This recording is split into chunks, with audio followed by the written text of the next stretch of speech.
there are probably arguments you could make, right? But for the most part, I would say people have free will. Examples of free will: having cake for lunch. Bonus points if it's birthday cake for lunch and it's not even your birthday, right? You can technically go to a grocery store, order a birthday cake, even customize it. Be like, hey, can you write happy birthday, make up a name, Darth Vader, and then give me a cake that says that? And they would do it. You would have to pay them, of course. It's not like you're not robbing the place. Why would you? No, that's not a thing that people do. But you can do that. You can buy a birthday cake. It doesn't even have to be your birthday. It could say a fake name on it, and you could eat that for lunch. That is an example of free will. Another example: wearing a jacket with no undershirt. You can do it. It would hurt a little bit. You would probably get zipper burn. You ever do that? Probably get some hairs that you didn't even know you had caught in the zipper.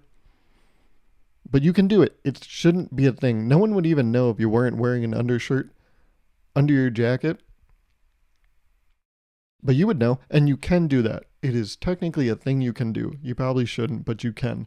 Another example of free will: you can listen to Martin Garrix's song called Animals at full volume on repeat until you go deaf. That is something you can do. Should you? No. I'm surprised I even have to tell you that. But no, you should not do that. But you can. You can. That's a thing you can do. And that's free will. And I remember I had free will. This podcast is an example of free will, right?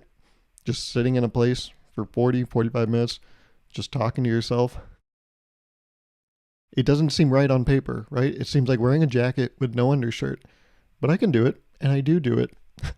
And I said do right there, because I have free will.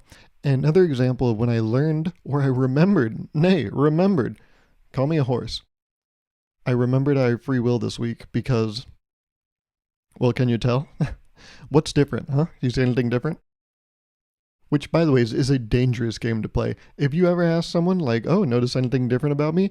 You are opening yourself up to a world of pain. Because let me tell you, they have free range at anything. You're basically like, you can say whatever you want. Because I asked you to guess, well, you notice anything different? And people can take some liberties. I tell you what, they can take some liberty like they are a big green lady in New York. You know what I'm saying? Because they could just start throwing out accusations like, oh, nose job? It's like, what? Nope. Also, which way do you think? You know, like, does it look different? And they're like, oh, no, I figured if you were going to do something, it was probably going to be a nose job. I'm like, well, have I talked about a deviated septum or something? They're like, well, I never watched Harry Potter, so I don't know what that curse means. But I just wasn't even thinking medically. I was just like recreationally. You could go for a little bit of a reduction. Does it not weigh you down? And so that's why you can't ask someone, oh, notice anything different? Because you'll just be hurt. Never do that. Never be open-ended with people when talking about yourself. Because they can just take big swings. And you can't be like, hey, because you asked for it.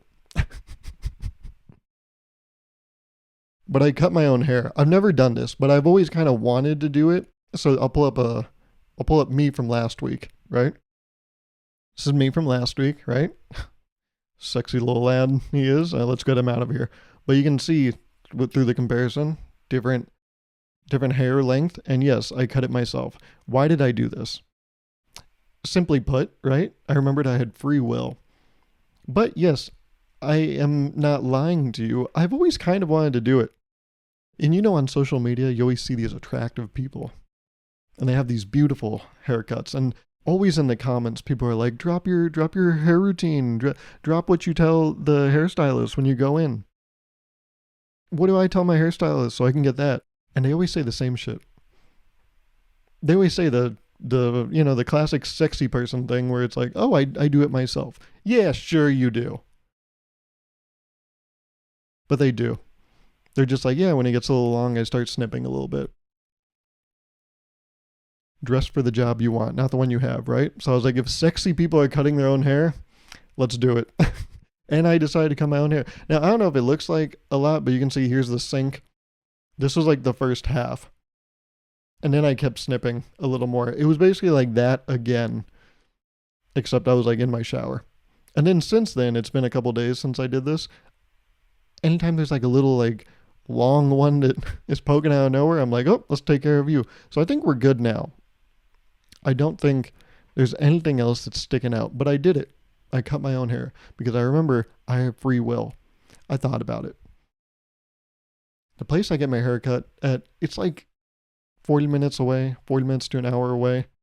It's the holidays. I didn't want to like schedule getting a haircut around the 4th of July. So I was like, they'll save me the money, the time. I should just do it. Which is ridiculous. Ridiculous, right? Because this is a thing you use every day. Your hairstyle. Why would I take such a big swing on something that's so public? But I did. Because I didn't want to pay $20 and 40 minutes of my time.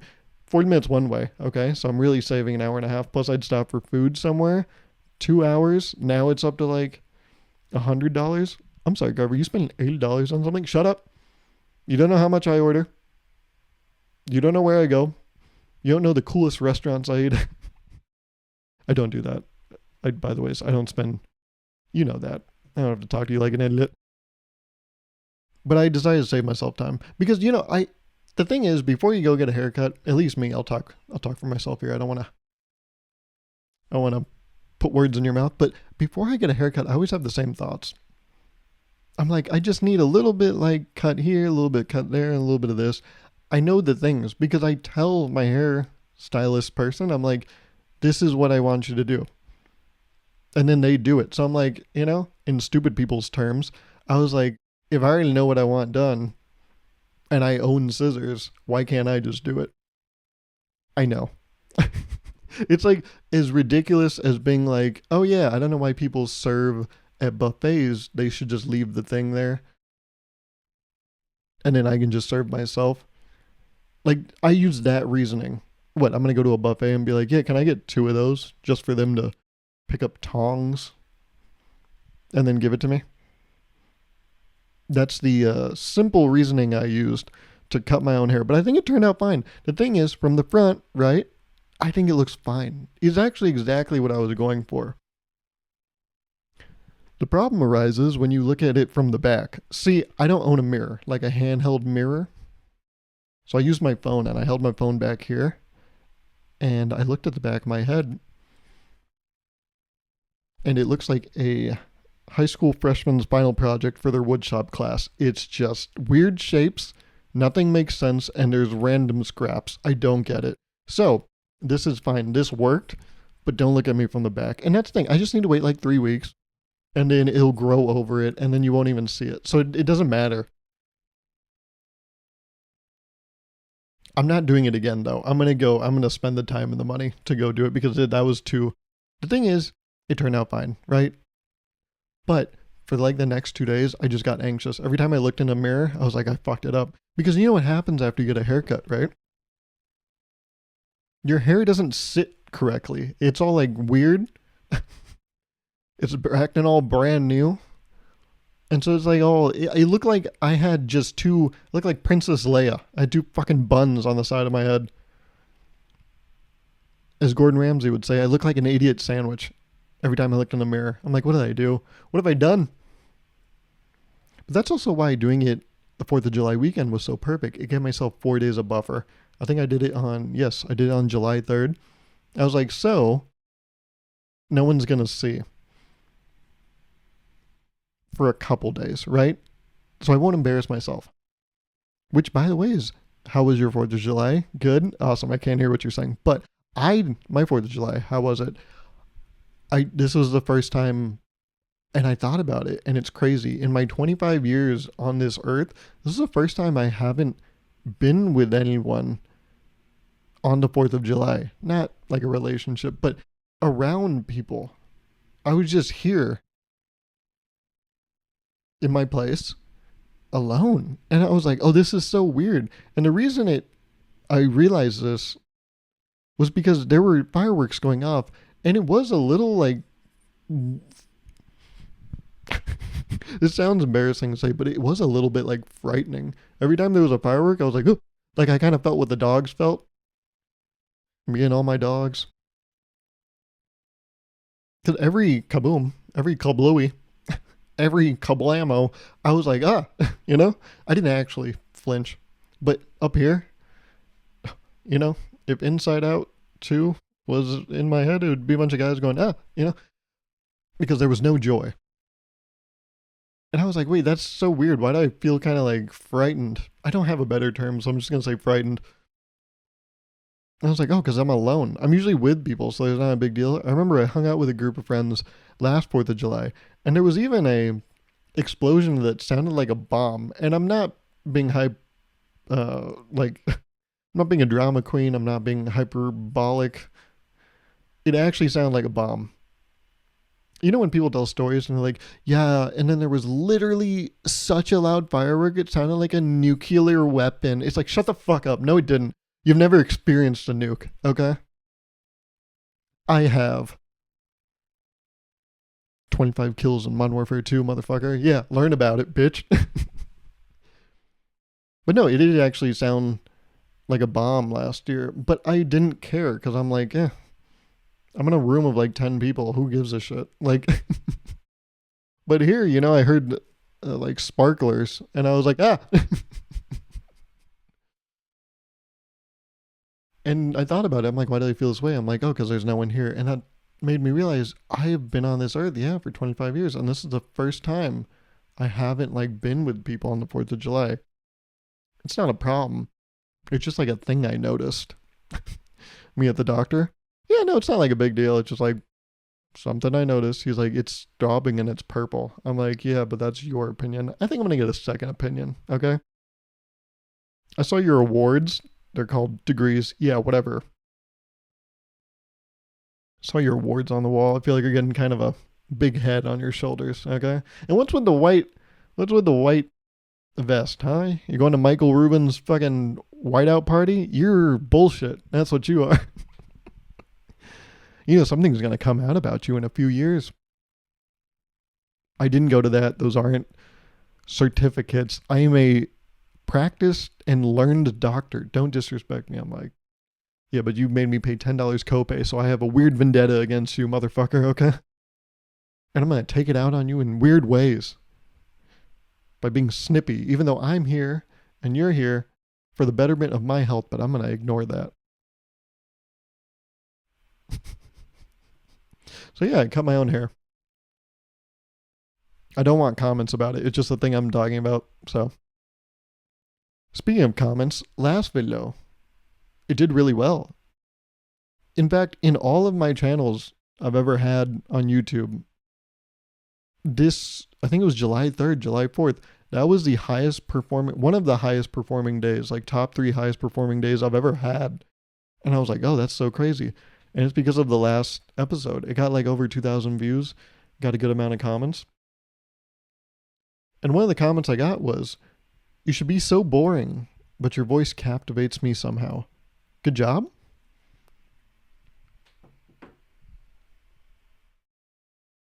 Now, why'd you put the first part there? You could have just... Thank you so much. But we could have gotten to the same spot without the first part.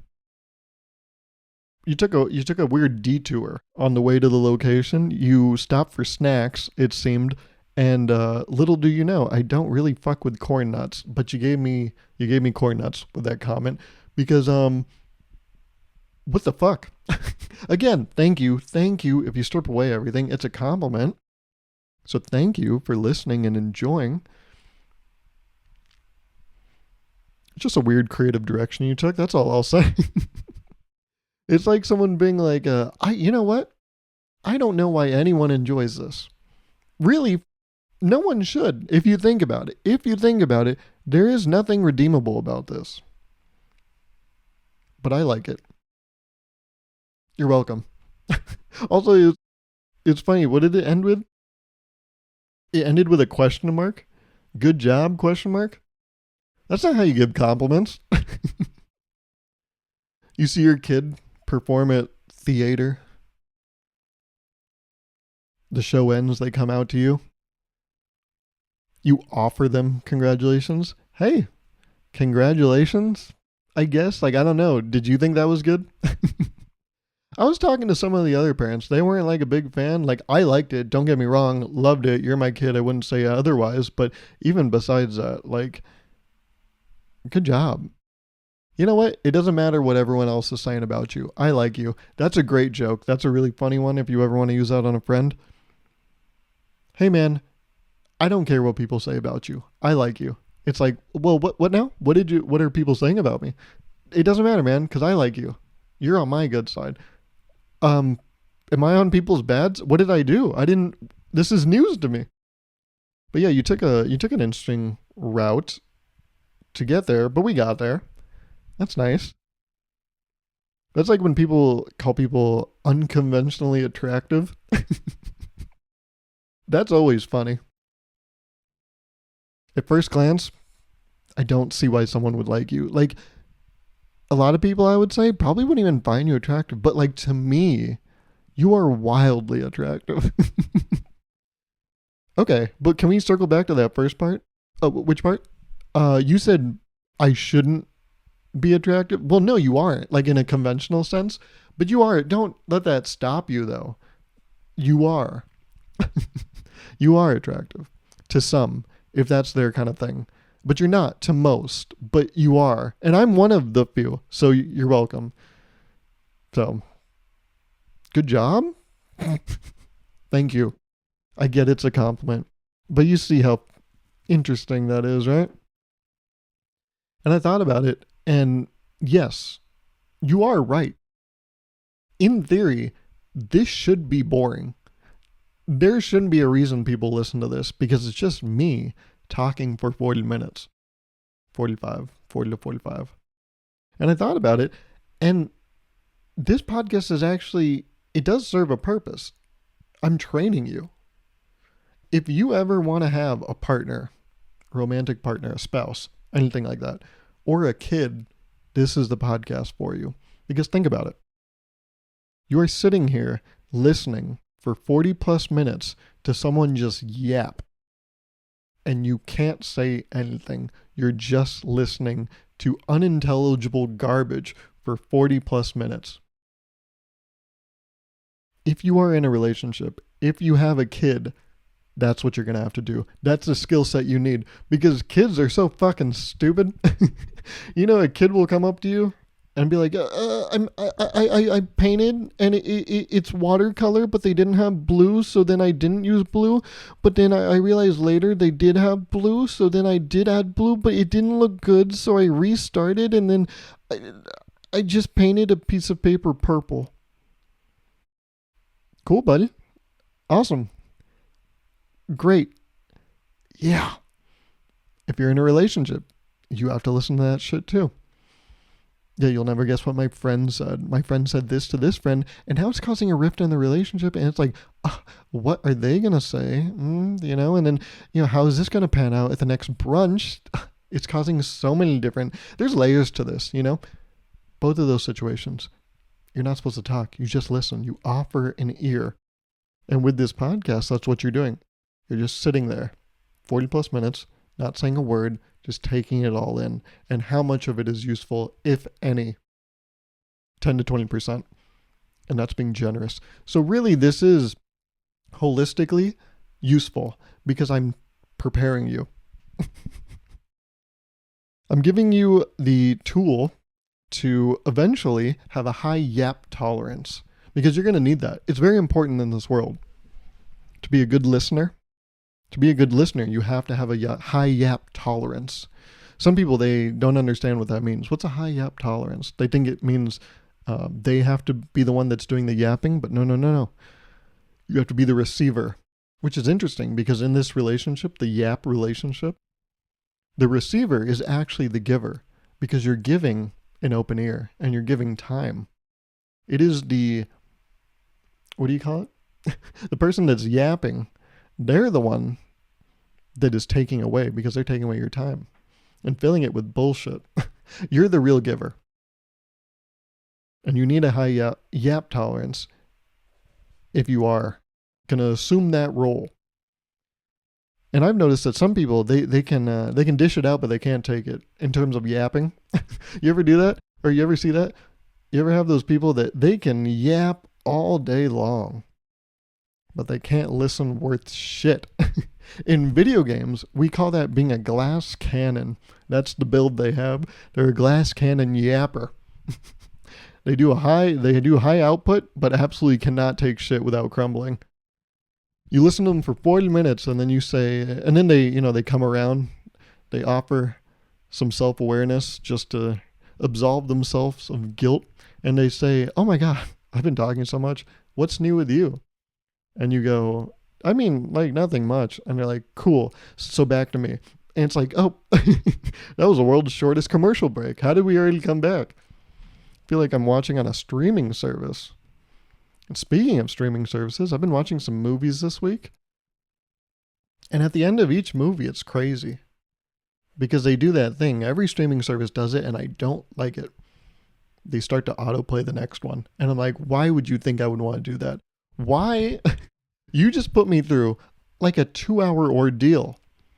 You think I'm ready to jump into another one? I'm a guy.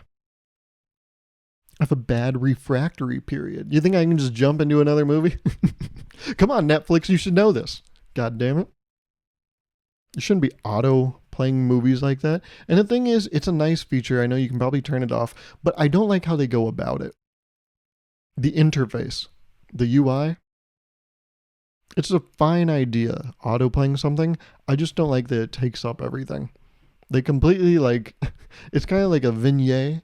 They black out the edges, make them kind of dark, and they put a big timer. I think Hulu does that. They put a big timer. They're like, "Ooh, auto playing this in 10, 9, what?" And then they put a bunch of text on the bottom. I'm like, I can't even fucking see the after credits scene. Marvel movies are in shambles.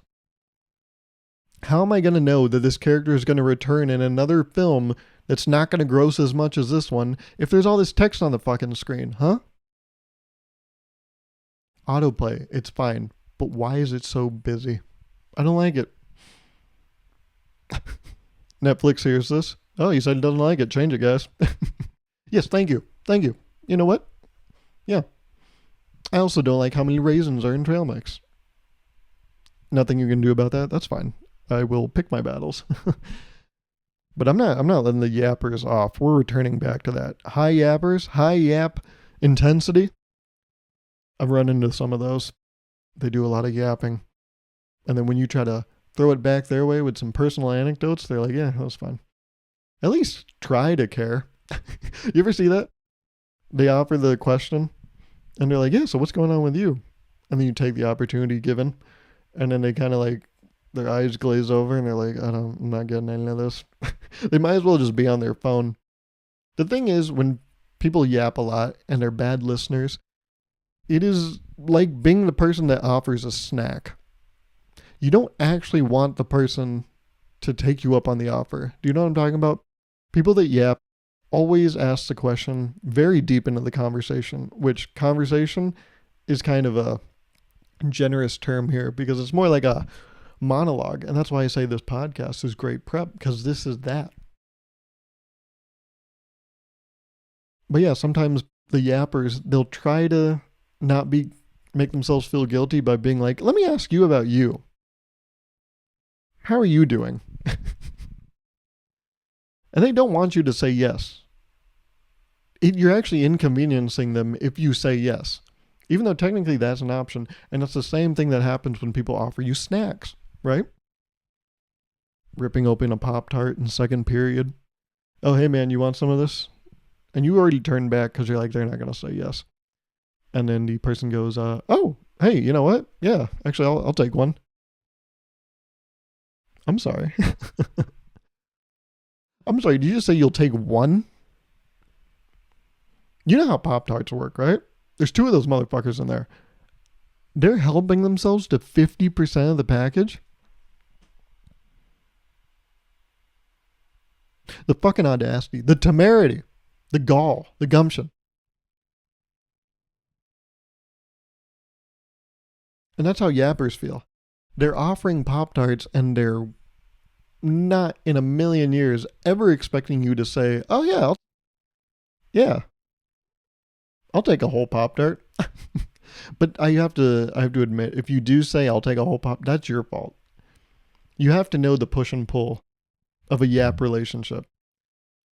They came with the materials. They came with the bad stories and the Pop-Tarts. If you're not coming with stuff, that is kind of your fault. So don't take too much when they give you the opportunity. See, the problem is, in this situation, everyone's a loser. Oh boy.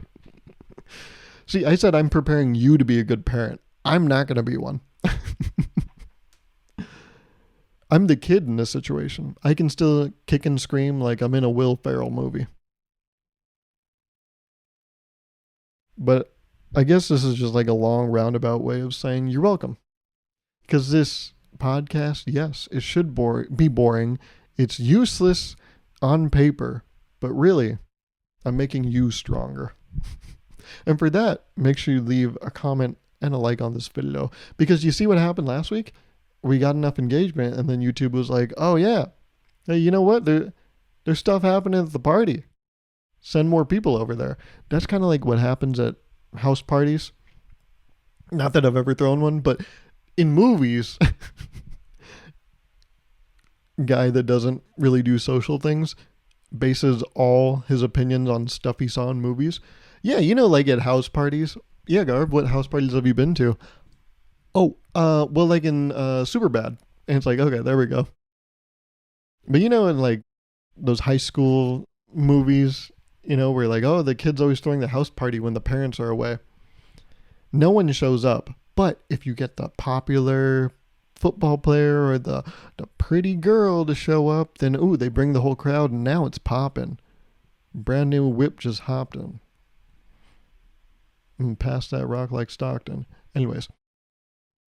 That is what happened with the last episode. You know, we invited enough people in with some comments and likes, and then YouTube was like, yo, that shit's actually popping. Send more people that way. So thank you.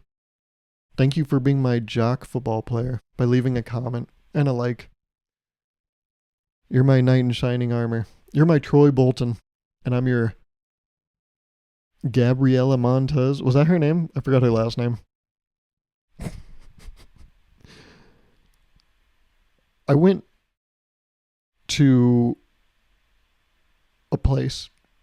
Good start. Wow. Very nice. You ever start a story and you're like, can I take that again? And it's like, yeah, go ahead. Yeah, sorry, I fucked up the beginning of that. I take it again. Yeah, we're not recording. Just start over. Okay, my bad. My bad. Jesus Christ. You'd make a bad director, okay, friend? You're just salty I didn't give you a whole Pop-Tart. You wouldn't have liked it. It's berry flavored. I don't like berry. I'm a brown sugar cinnamon guy. Anyways, we're getting in the weeds. I went to a place. Remember a couple weeks ago I was talking about that like pre-wedding thing I went to? Well, on my drive there, I drove past, this is like a familiar area to me. I drove past this place and I saw that there was this new sandwich shop open. And I was like, oh my God, that used to be an old sandwich shop. And then I remembered, wait, in my whole time of growing up, I've always been like around this place. That has never remained just one place for an extended period of time. It started as a coffee shop when it first opened. It was called It's a Grind coffee shop. They had these amazing cinnamon rolls that I'd always get. But then after that, it just kept turning into different sandwich shops. And it got me thinking, why do they keep doing that? Is the infrastructure set up in a way where they're like, yeah, this is a sandwich shop and it can't be anything else? Because there's probably like ovens and shit, right? You can't turn it into a haircut place because what are they going to do with the oven? Sell it for capital? Yeah, that'd probably be the smart thing to do. Get rid of your assets, become more liquid.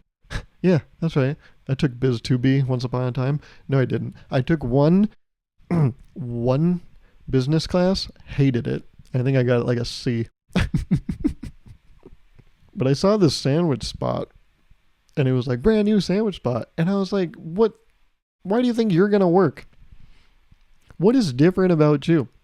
Of course, it could just be like a money laundering front, but if we get rid of that, hypothetical and we just say that this is just another sandwich shop, I'm thinking, what makes you think you can pull the sword out of the rock? What makes you think you're the chosen one? It made me think about like people at carnivals. You know, you see people play carnival games. They climb that ladder that's attached to two ropes at the end and they flip halfway through. And then the 5 or 6 people that gathered to watch it, you know, they stopped or maybe they're waiting for their family that's using the bathroom. They go, oh, so close.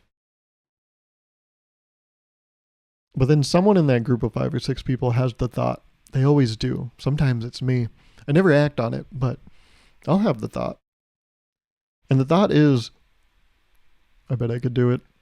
I bet I could get farther than that guy. You always have these thoughts. You see someone do something, they fail, and you're like, that wasn't that hard. They just, they don't even suck. They're fine. They're good, even. But I'm better. It's such a gross superiority complex that exists, but it's there. It's only right. It's to be human is to feel superior. Guy with a superiority complex is just coping. No, I mean, we all have the problem. I'm not bad because we're all bad. We're all bad together, which means we're all good. It's like when you highlight everything, nothing's important. So we're all bad, which means we're all fine. We're all good if you think about it. Theory of relativity or some shit like that. But yeah, you see these people throw these little rings at old Sprite bottles and they fuck up. They don't win a big bear that they can't even fit in their car. And then you think, nah, I bet I could do that. How many rings do they? 8 rings? They didn't get 1? Yeah, I bet I could get like 4 of those motherfuckers. Are you kidding me? They couldn't get 1. All right. Maybe they do suck. I don't even have to be that good. But that's what I think happens with these sandwich shops. Do these sandwich shops look at each other and be like, I can do it better than that motherfucker? That weak ass bitch. That failed first round draft, I bet I could cross him 1-on-1. Yeah. I'm better than him. I'm just a different flavor, but better. I'm you, but better. All of these new sandwich shops, look at that one new car that passed up Lightning McQueen. They're like, I'm you, but upgraded. Step aside, old man. Make way for me. But they all fail. It's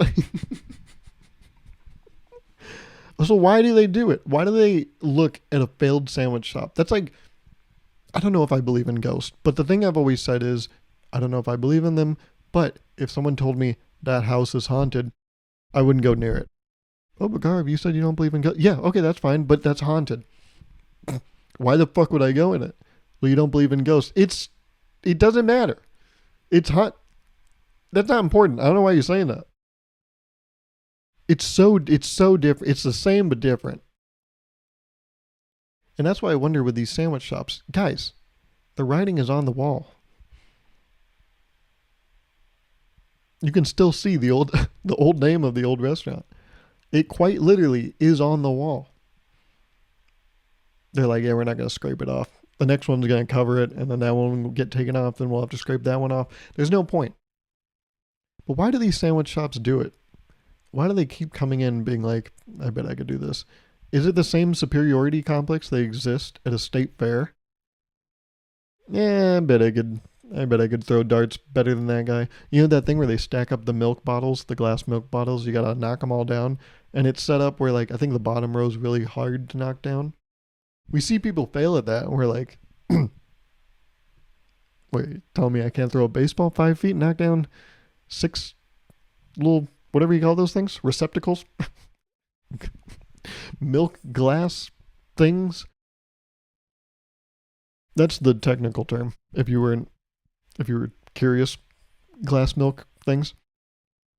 But I don't get it. I don't know why people challenge it. What is the point? Do they think they are better? I would never do that. It's the same thing as a haunted house. I'm not going to challenge that. Yeah, I've ran the numbers. I know that we're going to be a profitable sandwich spot. We're bringing back $5 footlongs and we're not even Subway. I see this working out. There's so much appeal. There's no way we don't win. But if I was moving into a spot where 7 other sandwich spots have failed, why could I ever think that mine is going to work? How much delusion do you have to step into that, to be like, no, I thought of something they didn't? But that's how crazy you have to be, right? Because that's all the lunatics that exist inside of the tech world. It's a bunch of people making apps that already exist, but they made them just good enough to where they actually are good. The next big app, I don't know what it is, but it already exists. It just hasn't been made yet. Do you know what I'm saying? The next big app, I don't know what it's going to be, but it already exists on the App Store as some shitty little college project, or some like post grad that was like, oh, I'm going to do a startup. Oh, yeah, let me go work in my garage because that's how all the greats start. They've already made something. They already have an idea that's amazing. They just haven't executed on it perfectly. And so eventually someone's going to come in and perfect the idea and then have major success. And I wonder, do these sandwich shop owners have the same delusion as tech giants? Because is that what it takes to succeed in that business? I don't know. Do they have answers that we don't? Is a hot dog a sandwich? They must know. They must have that knowledge, because why would they open a sandwich shop where 7 others have perished before? Do you truly think you are the knight that will pull the golden sword out of that stone? What is different? Have you been even watching their technique? Or do you just rely on God's gift? Do you think you have it? Because they've thought of everything, right? So that's the thing. It's the same thing with the apps. They've thought of everything. There's so many things to account for, and I'm sure someone's already thought of it. So why do you think you coming in with some little change is going to be any different? It won't be. But you'll be lucky, and that's the thing. It will work. I think I read this quote this week where it's like, to be, I'm going to butcher this big time, but the idea is like, you have to be so sure that you have a good idea, or you just have to be straight up delusional to keep pursuing something. Like, the idea is, if you know that something's a good idea, work on it for 5 years. But the only way that you could work on something for 5 years is if you truly believe it's a good idea, or you're delusional. But those are the only 2 people that will succeed in that pursuit, right? I don't know. Not everyone has the answers. And I shouldn't be criticizing these people for opening these sandwich shops, right? Because it's their life. They have free will. And I'm going to ask of you to exercise your free will, to leave a comment on this video. Make sure you subscribe if you haven't already. And like it as well. And I am very much appreciative of anyone new listening to this, and anyone that has been listening for as long as you have. It is your support that is making this happen. And you know, I need engagement more than a Mormon in their 20s. So make sure you help me out with that. All right? And I will talk at you next week. Okay? Bye.